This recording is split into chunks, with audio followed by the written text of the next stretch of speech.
If the Statue of Liberty could cry, she would be crying today. As I stand here, there are 2,300 babies and kids who were ripped away from their parents by our government and are in detention facilities across America. America was a country founded by people fleeing persecution.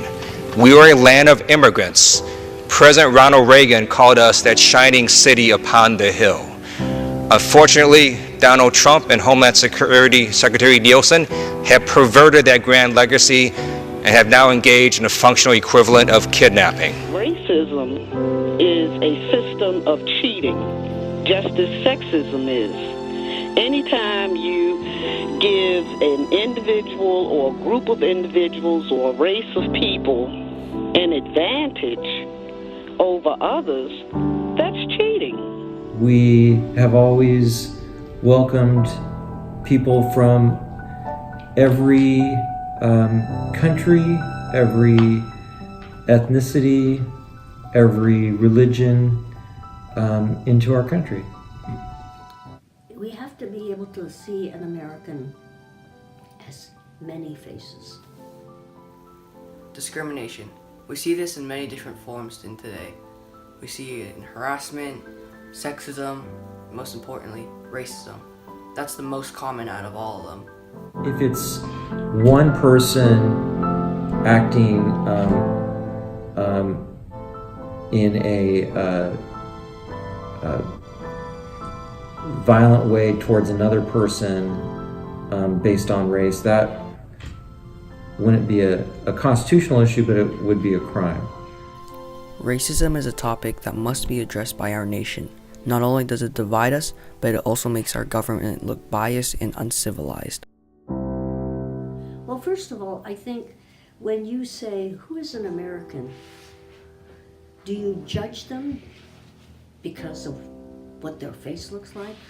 The first event of discrimination was slavery. It was used to where white people had all the power apart from black people, as they used black people to do their work. This eventually led to the 14th Amendment. After the Civil War, the 14th Amendment was created to protect the rights of former slaves and American citizens, but this did not stop racial discrimination. Another key event was the Japanese internment. The Japanese internment followed the bombing of Pearl Harbor.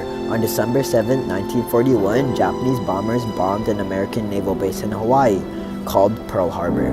Over 2,000 U.S. citizens died and over 1,000 were wounded. Because of this, President Franklin D. Roosevelt signed Executive Order 9066, causing over 120,000 Japanese American citizens to go to concentration camps.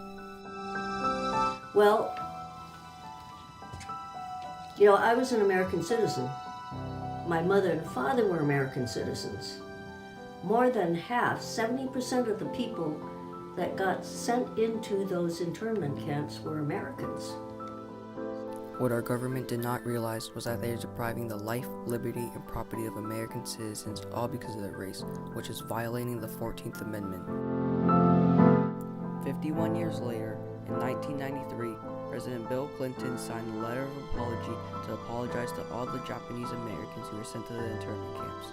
This was a clear example to the United States that racism corrupts us and makes us forget about our laws and values.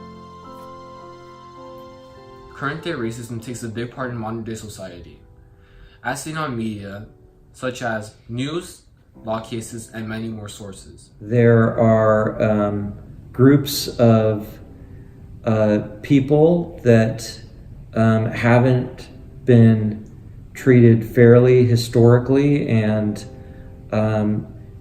in some ways still today, and that affects opportunities that people have.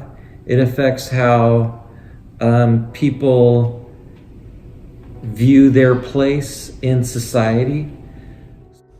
An example of an anti-discrimination movement group is the Black Lives Matter group. These people protest to get equal rights and a racial-free society. Having demonstrations is an important way, and it's historically been important. That's something that Martin Luther King and the Civil Rights Movement used very effectively, was peaceful demonstrations for civil rights for all people. I think a lot of people judge according to your last name, your face, the color of your hair,